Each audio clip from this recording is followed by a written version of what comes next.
네, 오늘은 두 법조인이 국내 정치 이슈 법률로 풀어드리는 시간, 법의 찬미입니다. 윤기찬 변호사, 장윤미 변호사가 함께합니다. 그래서 법의 찬미입니다. 아침을 여는 새로운 질문, 김명수의 더 인터뷰 새로운 코너 바로 시작합니다. 어서 오십시오. 안녕하세요. 인사 좀 하십시오. 그 찬미가 그 이름 따서 찬미인지 몰랐어요. 법의 찬미. 네. 너무 영광스러워요. 윤기찬 변호사, 장윤미 변호사. 시적 표현이죠. 네. 네.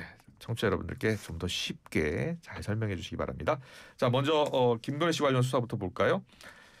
순방 때 찾던 목걸이가 서희건설 회장에게 받은 것이 맞다라고 최근 시인했다는 보도가 나왔네요. 보도 내용 좀 자세히 전해주세요. 예, 그렇습니다. 일단 KBS 보도로 이제 전해졌는데요. 네. 김건희 씨의 변호인이 실제로 그 서희건설로부터 받았다는 목걸이, 이제 다른 금품, 원래 그때 브로치와 귀걸이도 있었거든요. 예. 이제 그 부분은 모르겠지만 목걸이만큼은 받은 게 맞다라고 어떻게 그래요? 보면 실토를 한 부분이고 구체적인 내용에 대해서는 이미 이제 구속 기소가 됐기 때문에 이 법정에서 밝히겠다라고 이야기를 해놓은 그래요? 상황입니다. 그동안은 모조품이다라고 했었고요. 그렇죠. 뭐 잃어버렸다라고도 했었고요. 그런데 뭐 서희건설 회장이 직접 자서를 썼잖아요. 본인이 주었다. 그게 영향을 미친 걸까요? 너무 자세히 썼고 사실은 이제 정황적 증거들도 있겠죠. 예. 이제 준 사람이 줬다고 하는 경우, 그다음에 네. 본인이 착용했던 게 또 사진상으로 만약에 현출이 됐잖아요. 네. 그러니까 현재 실물은 만약에 안 나온다 하더라도 그렇다 하더라도 이 목걸이 현출도 법 그 특검에 간 것 같더라고요. 네. 그렇다면 뭐 인정 안 할 수가 없겠죠. 설령 정말 안 받았다 하더라도 안 받아서 안 받았다고 주장을 해서 법 재판을 한다 하더라도 무죄 나오진 않아요. 그런 예, 경우에는 그래요. 사실은 이제 그 정도 진술과 현출이 됐고 목걸이를 착용했던 사진도 있기 때문에 예. 어렵고, 다만 이게 이제 김건희 여사 측의 다툴 포인트는 이게 애당초부터 내가 받을 의도로 받은 것인지 예. 아니면 이걸 빌려 쓰고 나중에 돌려줄 의사가 있었는지, 여기에 대한 다툼이 여전히 있는데 그래요. 근데 이제 시간이 받았던 시간하고 돌려준 시기하고 좀 만약에 1년 정도 차이가 난다면 그것 또한 사실 인정받기 어렵고요.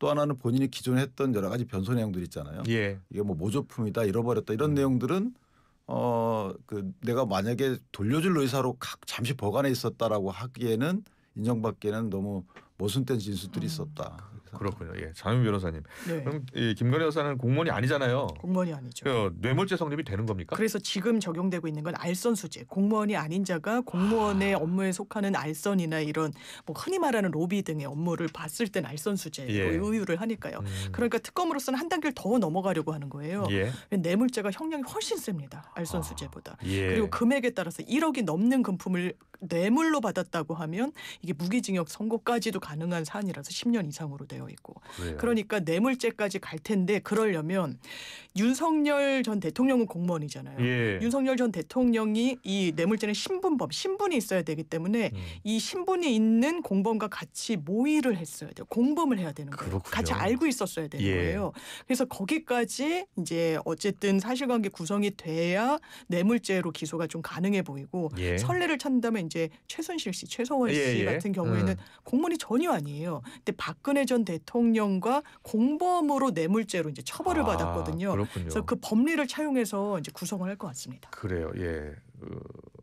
과거 이제 국정농단 때는 이제 태블릿으로 서로 네. 주고받은 것들이 이제 나왔잖아요. 그런데 지금 그렇습니다. 예를 들어서 윤 전 대통령을 보고서 이제 뇌물을 줬다고 볼 수도 있는데 윤 전 대통령이 몰랐다라고 하면 어떻게 해요? 전혀 몰랐다. 그러니까 두 가지가 쟁점인데 예. 일단은 이제 알선수재로 그 기소를 했잖아요. 예. 그러니까 알선수재라는 것이 이제 서희건설 물론 아니고 통일교 부분 알선수재를 기소했는데, 알선수재는 나는 공무원이 아니지만 공무원한테 뭔가 부탁을 한다고 그 얘기를 하면서 뭘 받은 거예요. 예. 그러니까 두 가지를 넘어야 되죠, 허들을. 특검 그렇네요. 입장에서는 첫 번째는 윤 전 대통령과 공무관계를 입증해 뇌물죄는 이제 공소장 변경이 가능한 거고, 예. 두 번째는 알선수재라 하더라도 예. 알선수재이면은 뭔가 부탁한다는 명목하에 받았어야 되는데, 예. 서희건설 사장은 뭐 그렇게 얘기를 하고 있지만 현재 기소돼 있는 통일교 관련돼서는 부탁했다는 얘기가 간접 증언만 나오고 있거든요. 그래요. 구체적인 증거가 없어서 그 부분이 문제고, 또 하나는 예. 알선수재를 하게 되면 준 사람은 처벌이 안 돼요. 그래요? 예, 건넨 사람은 처벌이 안 되고, 그래서 뇌물죄가 되면 뇌물 공여죄가 되죠. 그래서 이게 상당히 민감한 거예요. 그러니까 준 사람과 받은 사람 또는 공무원, 예. 윤 전 대통령 이 세 주체가 예. 그 어떤 말 한마디에 굉장히 법 적용 자체가 달라지기 때문에 상당히 민감한 부분이 없지 않아 있습니다. 그렇군요. 예. 이제 그러면 지금 보면 최순실 국정농단과 무엇이 같고 무엇이 다르다고 볼 수 있나요? 사실 예. 기본적으로 그 당시에 윤석열 검사가 개발했다고 해야 되나요? 그 법리가 예. 경제 공동체였어요. 아, 그렇죠. 예, 최순실과 박근혜 전 대통령은 경제 공동체다. 예. 왜냐하면 굉장히 경제적으로 뭐 옷도 뭐 계속 갖다 주고 뭐 지원을 하고 굉장히 얽혀 있었다라고 이제 본 건데 기본적으로 판례를 보면 부부는 경제 공동체라는 점에 대해서는 이론의 여지가 없습니다. 그렇죠. 같이 예, 사니까요. 같이 예. 살고 경제를 완전히 향유하고. 음. 그런데 여기서 그러면 하나를 더 넘어야 되는 허들은 사전에 그러면 윤 전 대통령이 이런 뭐 금 거북이나 뭐 예. 여러 가지 뭐 그림도 받고 예. 오늘 뭐 여러 가지가 있는데 목걸이 받고 할 때 예. 미리 알았느냐. 그리고 그 부분과 관련해서 사후에 인지만 했다라고 하면 뇌물죄로는 좀 보기가 어려운 부분이 있고 말씀 주신 대로 이제 알선수재고 알선수재는 근데 저는 허들이 상당히 낮다라고 보는 게 그래요? 이제 김건희 씨를 보고 준 건 아니에요. 이제 윤석열 전 대통령 인사권자니까. 그러면 이제 서해건설 같은 경우에도 박성근 검사 같은 경우에 국무총리실 비서실장으로 실제로 갔어요. 예, 실제로 갔죠. 예, 한덕수 전 총리가 영상도 있어요. 근데 내가 이제 추천을 서면 대통령이 이력서 이렇게 보내주셨다. 예. 그러면 이게 결과가 성취가 됐기 때문에 최종적으로 이 공무원을 경유해가지고 어쨌든 김건희 여사가 받았던 청탁의 이 결과물이 현실화됐다라는 점. 그러니까 예. 알선수재는 거의 다툼의 여지가 없지만 뇌물죄는 좀 넘어야 된 산들이 조금 있는 걸로 보입니다. 그렇네요. 예. 근데 그 박근혜 전 대통령 때는 저희가 경제 공동체라는 표현으로 네. 약간 좀 그 표현이 좀 섹시하잖아요. 그러니까 예. 그 표현으로 이제 언론에서 도배를 많이 했는데 예. 판결문에는 사실 경제 공동체라는 단어가 핵심 키워드는 아니에요. 그랬어요. 그냥 공모했다는 거예요. 묵시적 공모. 근데 이 사안 같은 경우에 특검이 그래서 뭐라고 쓰냐면 예. 그 공소장에 국정에 관여했다라는 표현을 상시 관여한 것처럼 이렇게 쓰거든요. 김건희 여사에 대해서. 예. 그 말은 이제 묵시적 공모 비슷하게 이제 몰고 가려고 하는 거죠. 예. 어느 게 진실인지는 이제 재판을 통해서 밝혀봐야 되겠지만 예. 그렇기 때문에 약간은 좀 차이가 나는 게 있고 박성근 총리 비서실장의 경우에도 3월 달에 2020년 3월 달에 인수위에 먼저 들어가요. 예. 들어간 이후에 그 서희건설 회장의 그 자수서에 따르더라도 4월 달에 부탁했다는 거예요. 그러니까 인수위에 먼저 들어가서 이분이 이제 소위 말해 인재풀에 있고 그다음에 총리실 비서실장으로 가는 것이 과연 부탁을 받아서 간 것인지 아니면 뭐 애당초에 갈 만한 것인지에 대해서 치열한 다툼이 예상됩니다. 알겠습니다. 자, 그리고 김건희 여사에게 선물을 건넨 것으로 전해진 통일교 한학자 총재. 지금 8일 출석을 통보했는데 아산병원에 입원을 하고 시술을 받은 것으로 좀 전해지고 있더라고요. 예. 그러니까 보도에 따르면 처음에 아산병원에 내가 입원을 좀 하고자 한다라고 했을 때는 그 정도 입원 가료가 필요할 정도가 아니라서 거부를 당했다라고 했고 그래서 통일교 측에 운영하는 그 병원에 입원을 했다라는 소식이 전해졌는데 그 이후에는 아산병원에 현재 입원 중이다라는 이 이제 경과에 그게 있었고 지금 아마 먼저 입원을 왜냐하면 병원 치료 쭉 받다가 입원을 했다라기보다는 뭔가 입원을 위해서 여기저기 좀 알아본 걸로 보이는 건 지금 소환이 임박했다는 전망이 나오는 가운데 그걸 좀 지연시키거나 어떻게든 가급적 소극적으로 응하려는 의도로 아마 특검은 볼 수밖에 없는 그런 것 같습니다. 예, 뭐 고퇴원을 하기 때문에 바로 조사할 수 있는 건가요? 어떻게 돼요? 조사는 당연히 할 것 같고요. 뭐 이제 변호인이 왔다 갔다 또 이런 구설수도 있잖아요. 특검이 너무 조심하지 않는 거죠. 그 한학자 총재 변호인이 김건희 특검팀의 수장인 민중기 특검을 따로 만났다는 그렇죠. 이모 변호사가 따로 만났다는 건데 둘이 뭐 이전에 근무연이 있다는 겁니다. 그럼 민중기 특검이 더욱 조심했어야 되는 거고 저는 특검이 이 정도면은 이게 과연 중립적이냐. 이거 정치적 중립을 의미하는 것이 아니고 공정하냐에 대해서 많은 문제 제기가 있을 것 같아요. 거기에 대해서 입장을 내야 될 것 같고 그다음에 특검 보고도 또 뭐 누가 만났다는 거예요. 이전에 민정수석으로 내정됐던 분이. 그분은 물론 사임을 했지만 하여튼 뭔가 신중치 않은 행보가 있다라는 거고 어쨌든 한학자 총재의 경우에는 뭐 지병이 있었는지 모르겠지만 지병이 있는 상태에서 예를 들어서 뭐 소환 통지를 받거나 이런 이슈가 되면 뭐 어느 정도 또 병이 악화될 수는 있잖아요. 그런데 역대 이제 이런 사안들이 많이 있어서 국민적 시각에서 보면 혹시 구속을 면하려는 것 아니냐, 면하려고 하는 의도된 행보 아니냐라는 시각도 있긴 있어요. 그런데 저희는 이제 아픈 거에 대해서는 조금 일단 그 자비를 갖고 볼 필요는 있어요. 그래요. 진짜 아픈 것인지 윤 전 대통령도 마찬가지예요.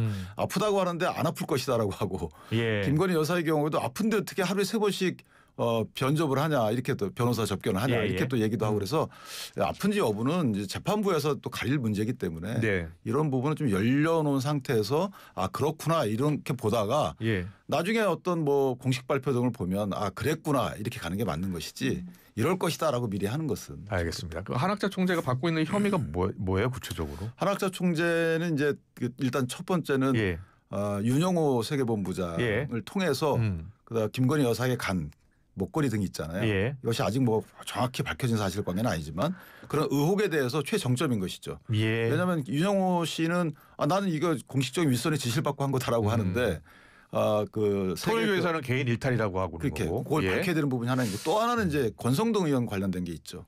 권성동 의원 관련해서 뭐 1억 원이 갔다는 의혹이 있는데 이것이 과연 한학자 총재 지시로 간 것이냐.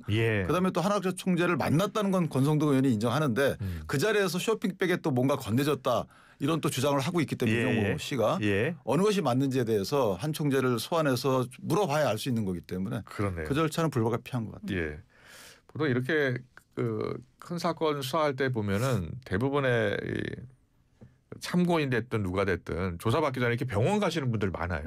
옛날에 많았죠. 더 많았죠. 근데 요즘에는 그것이 잘 안 통합니다. 잘 안 통하나 봐요. 왜냐하면 이제 진단서 등을 봐야 되고 사실은 그분의 그 이 질병 이력에 대해서 질병 또는 투약 이력에 대해서 다 받아볼 수 있어요. 수사기관에서는. 기존에 어떤 치료를 받았고 어떤 걸 투약했는지 건강보험심사평가안에 이 기관 간 사실조회하면 다 나오거든요. 그래서 이게 이분이 어느 지병이 있어 쭉 해왔기 때문에 갑자기 악화될 수 있다. 또는 갑자기 발병했다. 이런 것들에 대해서 좀 옛날하고 좀 달라졌네요. 옛날은 그걸 애써 외면했는지 모르겠는데 그래요? 지금 만약에 의지만 있다 그러면 다 그 추적이 가능합니다. 이력 추적이. 그래요. 알겠습니다. 자 계속해서 윤석열 전 대통령 지금 관련 대란 특검 수사 소식 그리고 재판 관련해서 좀 물어보겠습니다. 이성윤 의원이 조금 전에 출연을 했는데 이 내란 재판이 거의 진행이 안 되고 있다. 참고인만 500명 안팎. 그래서 제대로 진행이 안 되고 있다고 하는데 지금 어떤 상황이에요? 그 진행이 안 되고 있다라고 이성윤 의원이 판단할 저는 근거는 없다고 봐요.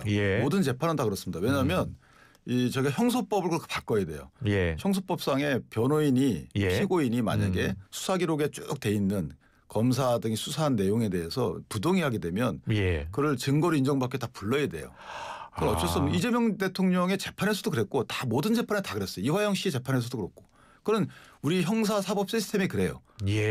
그거는 이제 어떻게 보면 저 재판부에서는 선택의 여지가 없는 거고 그 뒤에 그 사람들이 한 진술이 맞는지 여부는 재판부가 자유심증을 갖고 판단하는 거기 때문에 진행이 안 되는 게 아니고 진행되고 있는데 갈 길이 멀다죠.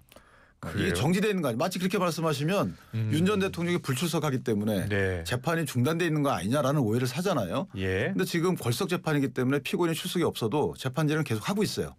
그러니까 계속 정의신문을 하고 있는 거라서 뭐 그런 평가는 상당히 주관적이다 이렇게 생각합니다. 그래요. 윤 전 대통령이 또 워낙 법을 잘 알고 있기 때문에 또 그럴 수도 있을 것 같아요. 그런데 윤 전 대통령이 출석하지 않는 거는 사실 이해는 되지 않아요. 형사소송법에 어느 정도의 경우에 이르러야 걸석 재판이 허용되냐면 구속 수감된 피고인을 끌어내는 게 불가능하거나 현저히 곤란할 경우에요. 그런데 그 해당 재판부에서는 구인영장을 따로 발부하지조차 않았어요. 그러니까 이제 특검에서 불렀는데 안 온다라는 이를테면 그 정황만 보고 왜냐하면 해당 재판부가 직접 확인한 사실은 아니니까요. 이렇게 걸석 재판을 허용해 주는 것이 맞는지에 대한 의문이 있고 내란 특검에 대해서는 그런 것 같습니다. 기본적으로 여러 단위들이 있어요. 뭐 최근에 논란이 되거나 의혹이 제기된 것도 심우정 검찰총장이 이 계엄이 있었던 날로부터 나흘 동안 3억이 넘는 특활비를 집행을 합니다. 그랬다는 그 내역을 장경태 의원실에서 이제 확보한 부분이 있는데 검찰에 대해서는 수사가 전혀 진척이 안 됐어요.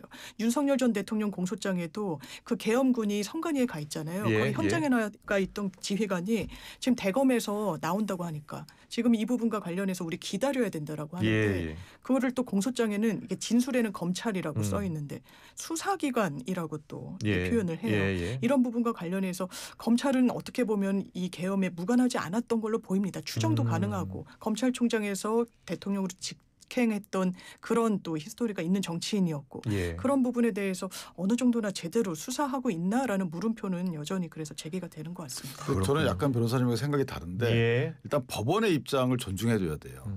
정치적 집단인 국회가 이거 법원의 어떤 그 행동에 대해서 이게 맞는지 여부를 목소리 높여 판단하면 안 된다고 봅니다. 평가는 할 수 있지만 예를 들면 걸석 재판을 판단할 때요.